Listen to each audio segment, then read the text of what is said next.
basically what I would like to maybe address today is the children laws that are available in Kenya, and a small snippet of the laws that have banned corporal punishment in the East African countries and also in the African countries as well.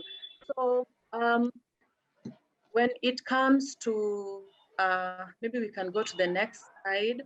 When it comes in Kenya, I can say there has been really a tremendous change. There has been a really amazing progress in terms of banning corporal punishment. And that comes in 2011, if I'm not wrong, if I could confirm, in 2001, sorry, where the Education Act actually banned corporal punishment in schools. Well, this came as in a pinch of salt. Because why? Because teachers and parents were not consulted in this legislation. So it was a matter in which the government just went ahead and made a legislation without community regulation, without seeking for maybe surveys or looking for information from teachers and parents about what they would think about with corporal punishment. However, coming to terms with it, it has already been passed. It's a legislation, and corporal punishment is not allowed in schools. When it comes to maybe a child, then definition of a child, we could say a child is a person in Kenya. A child is a person who is a human being who is under 18 years of age. But you will find that some of our laws in Kenya are contradictory a bit, because in the employment law, when it comes to child labor, a child is a human being considered to be an individual under the age of 16 years. And maybe in carnal knowledge as well, girls desire to have consent when they reach the age of 16, and boys when they reach the age of 12. But that is just beside the point. Since my time is limited, I would say that in Kenya we have the Children's Act, and the Children's Act, its major mandate is to protect all children from any form of abuse, any of physical and psychological abuse. And this is adduced to the fact from my prior colleagues like Stacy and Omon, who have talked about the psychological aspect of corporal punishment. And so in Section 13 of the Children's Act, the legal side of it, it talks about protection from all types of the psychological, physical, the mental, the neglect, abuse, violence, all these types of punishment that are basically illegal, And also what I can maybe brag about in Kenya is that we are maybe one of the countries that have ratified the United Nations Convention for the Rights of a Child. And among other conventions, really, as stated, we have all these other rights like the Kenya Land Act for the Prevention and Protection Against Children Abuse. We have the National Council of Children's Services. We have all these conventions, and they're all aimed. The holistic objective of these conventions is for the protection of children's rights. Because coming to look at it, a child is a person who does not have good articulation of what they feel, what they want to say, what they need to do, even regarding the fact that they may be of attending high school, but since they're under an authoritarian type of leadership, then they do not have the voice to articulate, what they feel or what they want or how they want to be treated. So in my research, really, I really just came to understand that when something is excessive, then that's where the issue is. So when it comes to an excessive nature, then the excessive forms of punishment is what we are really against. That is the underlying factor. So when we have an excessive type of corporal punishment, including spanking or pulling of the ears or physical exertion or pulling the hair, isolating a child in a confined space, excessive forms of that is what is made illegal. Because look at it, as Africa, we are really assimilated into our colonialists, and our colonialists used some certain extreme forms of punishment to punish their slaves, if I could, if you could indulge me saying that. So if a form of punishment is excessive, then that is where governments, legislation, civil societies, academia, the media, they come in to curb that form of excessive corporal punishment. And now we have a loophole in Kenya whereby there is a legislation which bans corporal punishment in schools and colleges. However, there is no definitive legislation that bans corporal punishment in domestic homes. You see, because parents have been the sole disciplinarians, and there is no standard gauge as to how a parent can discipline their child. But when it comes to legislations that curb an excessive form of punishment, then that does not exist in the domestic home, whereby there is a parent-child type of discipline. But it is a recommendation. We could work on that, but as at now, it does not exist. And then moving on to probably the alternative forms of corporal punishment. And I know one of my prior colleagues, panelists who has come before me, has talked about an alternative form of punishment. So I would just like to brush upon it. And just basically then, if our country does offer the right to education, then I would like you to ask yourself, what then is the right to education if the person who has been given that right is not able to enjoy it?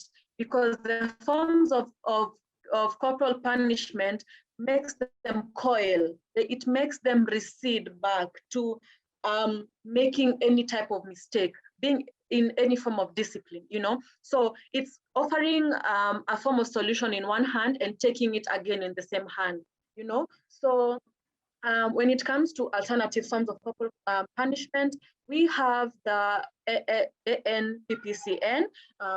My slide shows the full name of the organization, which conducted a survey that saw as to what students, teachers, and parents really conformed to as a way of an alternative. And the three main forms they were okay with was counseling, it was suspension or expulsion in extreme cases of conforming the students to disciplinary committees. Now, these are consultative and participatory methods of alternative corporal punishment. However, are they really implemented? They are policies in paper, but are they policies in practice? And let's look at this. We have maybe other alternatives that they said was the physical exercise or the manual work. But again, these two, they're subtle forms of punishment, but are they really good ways of punishment? Because physical exercise and manual work also could easily fall into forms of excessive forms of corporal punishment. So, I mean, when we talk about counseling and suspension, expulsion, disciplinary committee, yes, there are amazing ways of alternative forms of discipline. And yes, they have been, some schools are trying to implement them. Yes, some institutions are trying to implement them, but are they really all the way there? And as we go down, when it comes to disciplinary, one of the forms is disciplinary, taking students to disciplinary committees, really. And disciplinary committees really do not indulge into the administrative justice aspect of it. And administrative fairness, it deals with fairness, it deals with justice, it deals with justiciable expedition of cases. But when it comes to committees, they really do not do this in consideration of that. So most of the decisions formed by committees are biased, they are uninformed. So it is also a challenge, even if it is an alternative form of corporal punishment here in Kenya. And as you can see, some of the cases here, that are cases that I've put here, schools, they protest, against biasness by decisions made by committees. They protest to that, and they protest in violent ways, burning down some of their classes, burning down some of the dormitories, So although there's a progress, but there's also it's like a barrier. So we have to go against, we have to really push against it. And again, one of the challenges that we are facing here in Kenya with the banning of corporal punishment in schools is the lack of awareness. The teachers and parents, as I said earlier, they were not included in this new legislation. So they were not given an alternative. What should they do with what they have known for years? What else should they fall back to? You can't tell a teacher who has been caning students for 20 years to now start canceling them. They don't know how to cancel this student. So it was a lack of awareness. And the government also, maybe I can say they did a poor job in not incorporating the teachers and parents in this new legislation. And with lack of incorporation, the trickle effect was a power deficit, because teachers and parents now you were at straddling the fence. Should I punish my child? Should I not? What is going to happen to me if I punish my child? What will come of my child if I don't punish my child? You see, questions and questions and questions, and it's a ripple effect. So there was a power deficit, because the power of a teacher was through disciplining a child. And if you have taken that power away, then what else have you given as a supplement? You have given nothing. So they will still fall back to what they know, which is corporal punishment. And one of the recommendations was, or maybe if I can say, a recommendation is a mirror to our challenges. A recommendation would be, let us train our teachers. Let us put in funds that puts in programs that trains our teachers into other normative forms of discipline other than using the violent forms of discipline. And those are some of the things that the convention is still continuing trying to segregate, to implement. There is going to be a collaboration between the government and the civil societies in trying to form some of these alternative forms of discipline in schools, and when it comes to, maybe if I could maybe talk about a comparative study between Kenya and all other African countries, especially I want to put an emphasis on East African countries. Yes. Now, when it comes to East African countries, Kenya, it's not even by virtue that I'm a Kenyan, it's just by virtue of what is fact. Kenya is one of the countries that has done a total ban on corporal punishment in the domestic sector and also in the education sector. There is a total ban of corporal punishment, because really it's an alignment of the body, mind, and soul. So when none of it is in alignment, then something is off. So there's some countries like South Sudan, South Africa, Seychelles, Benin, Tunisia, Togo, they have done a complete ban in corporal punishment. A partial ban in corporal punishment is in Uganda, Sudan, and Ethiopia, among other countries. This is not an extensive list by any means, but a partial ban is in some of those countries, and there is no ban in Tanzania, which is just our neighbor here, Botswana, Somalia, which is also our neighbor at the top. And there is no ban to corporal punishment, which is such a dilemma, you know. A country like Tanzania, it just gives a justifiable correction. But what is justifiable in the reasonable mind of a reasonable person in society? Justifiability is subjective. What is justifiability to me is not justifiability to you. You know, so when a law is vague in that matter, then it pokes holes in it, and holes bring out so much that has not been addressed. So that is the comparative nature of Kenya with other countries. And I can say when it comes to corporal punishment, teachers are being held accountable. I can speak to that. Teachers are being held accountable if they have subjected any child to any form of excessive corporal punishment. They are being subjected to that in the legal sector.